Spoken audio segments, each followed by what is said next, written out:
sortons d'un entretien très important avec le président de la République.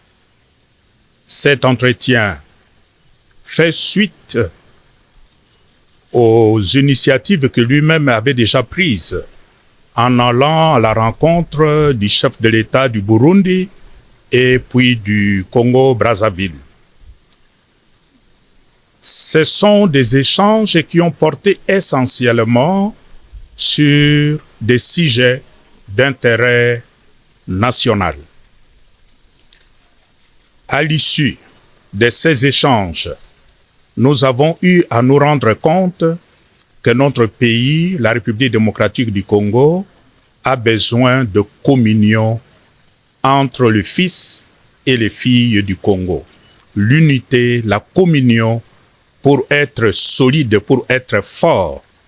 Comme vous le savez tous, notre pays aujourd'hui souffre d'une agression qui vient essentiellement de l'Est du Rwanda.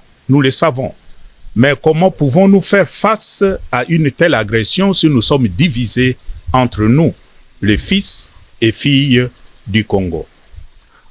À l'issue de nos échanges et face aux enjeux, le chef de l'État, conformément à l'initiative qu'il avait déjà prise en allant trouver ses collègues chefs d'État de pays voisins, a levé l'option, et j'ai l'honneur de vous l'annoncer, le chef de l'État a levé l'option d'engager notre pays dans un dialogue entre fils et filles du Congo, un dialogue inclusif, naturellement aux conditions qui se préciseront chemin faisant.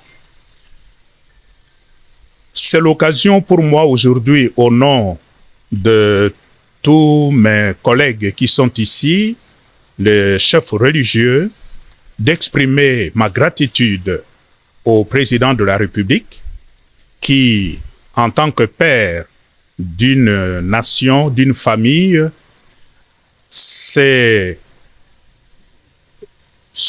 surpassé, s'est dépassé, je dirais, pour prendre cette initiative et inviter tous les fils et filles du Congo à s'asseoir et à se dire ce qui ne va pas. Voilà pourquoi aujourd'hui je lui dis de tout cœur merci pour cette hauteur. Merci aussi pour les autres chefs d'État qui nous ont aidés, notamment le président du Burundi et le président du Congo-Brazzaville. Nous pensons que après que le président a levé cette option, dès lors que cette option est levée d'aller à un dialogue inclusif entre fils et filles du Congo, c'est à nous tous,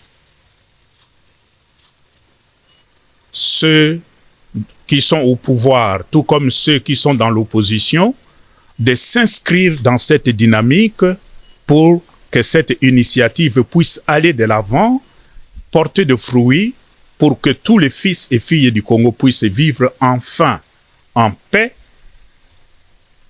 dès lors que les motifs d'agression à notre pays seront aussi enlevés. Voilà, de façon synthétique, les contenus de notre rencontre d'aujourd'hui avec le chef de l'État.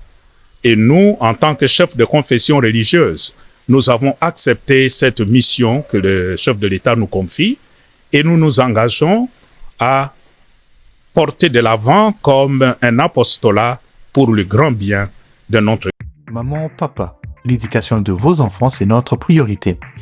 Pour l'année scolaire 2026-2027, le campus scolaire Israël débute les inscriptions pour les cycles primaires, secondaires et humanité. Nos options: pédagogie, sciences commerciales, littéraires, coupe et couture. Avec plus de 32 ans d'expérience, les complexes scolaires Israël sait s'adapter à l'évolution technologique. C'est pourquoi nous encadrons vos enfants sur le plan numérique. Notre adresse, le complexe scolaire Israël se trouve au numéro 149 avenue de l'École, quartier Kintsuka, commune de Ngaliema, référence Brikin. Pour tout contact, appelez-nous au +243 890 800 841. ou au plus 243 890 800 847. Avec le complexe scolaire Israël, l'éducation de vos enfants, c'est notre priorité.